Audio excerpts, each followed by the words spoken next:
बिस्मिल्लाहिर्रहमानिर्रहीम। अगर आप ये चाहते हैं कि मतन हदीस पर बआसानी वाकफियत पा ली जाए और प्यारे आका अलैहिस्सलातु वस्सलाम का ओवरऑल जो मतन हदीस है उसको हम समझ सकें और वो हमारे जहनों में रासिख हो जाए, बैठ जाए, तो उसके लिए 5 चीज़ें आपके सामने मैं रखता हूँ।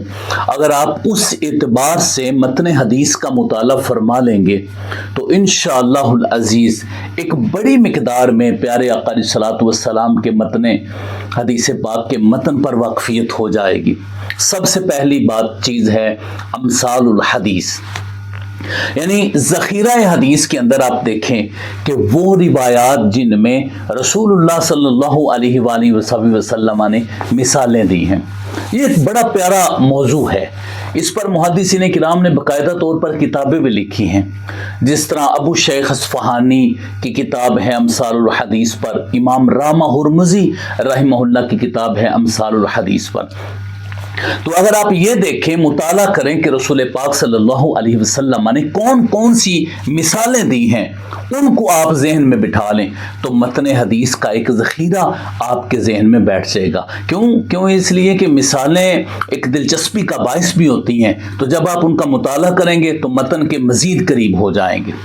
फिर उसके बाद दूसरी चीज़ है अक़सामुल हदीस, यानी रसूलुल्लाह सल्लल्लाहु अलैहि वसल्लम ने जो कस्में उठाई हैं, जो आप सल्लल्लाहु अलैहि वसल्लम ने कोई भी चीज़ बताने के लिए, जिस तरह आप सल्लल्लाहु अलैहि वसल्लम ने ये फरमाया कि ए अब्दुल्ला बिन अमर बिन आस, लिखो जो कुछ भी मैं कहता हूँ, उस अल्लाह की कसम जिसके कब्ज़े कुदरत में मेरी जान है, इस ज़बान से हक़ के सिवा कुछ नहीं निकलता।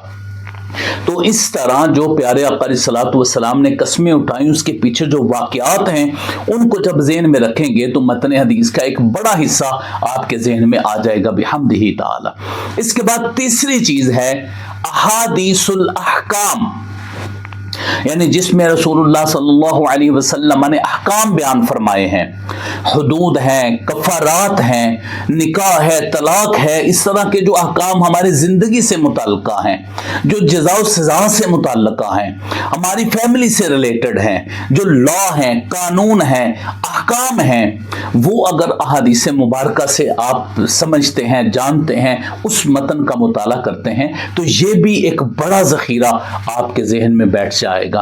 तो आप मतन हदीस के और ज्यादा करीब होते चले जाएंगे।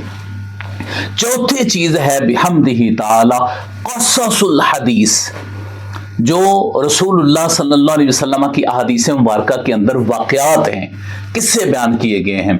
ज़ाहिर है वाक़यात दिलचस्पी का बाइस होते हैं। जब आप उनका मुताला करेंगे तो उस मुताला के बदले में फिर आपका एक शौक़ पैदा होगा और वो वाक़यात जो आप मतन हदीस से पढ़ेंगे वो आपके जहनों में बैठ जाएंगे।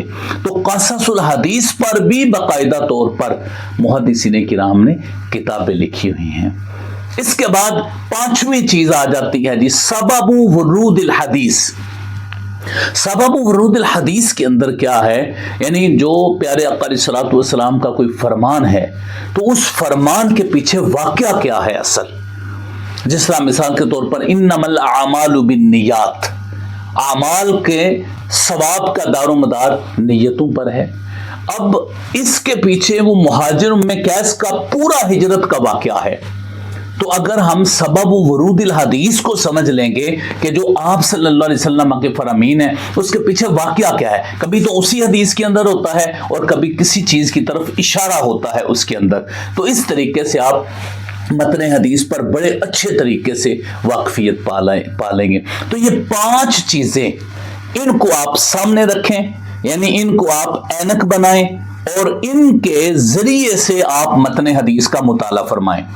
एक अमसालुल हदीस, दूसरा अक़सामुल हदीस, तीसरा अहादीसुल अहकाम, चौथा क़ससुल हदीस, 5वां सबब वुरूदिल हदीस। अगर इन 5 चीज़ों को सामने रखकर आप ज़ख़ीरा हदीस का मुताला करेंगे तो मतन हदीस का एक बहुत बड़ा ज़ख़ीरा आपके जहनों में बैठ जाएगा। رسول اللہ صلی اللہ علیہ وسلم کے اقوال اور افعال کو اپنے سینے میں محفوظ کرنا ایک امتی کے لیے اس سے بڑی سعادت کیا ہو سکتی ہے۔ آئیے ہم متن حدیث شریف کے قریب ہوتے ہیں اور اس کا مطالعہ اس حیثیت سے کرتے ہیں۔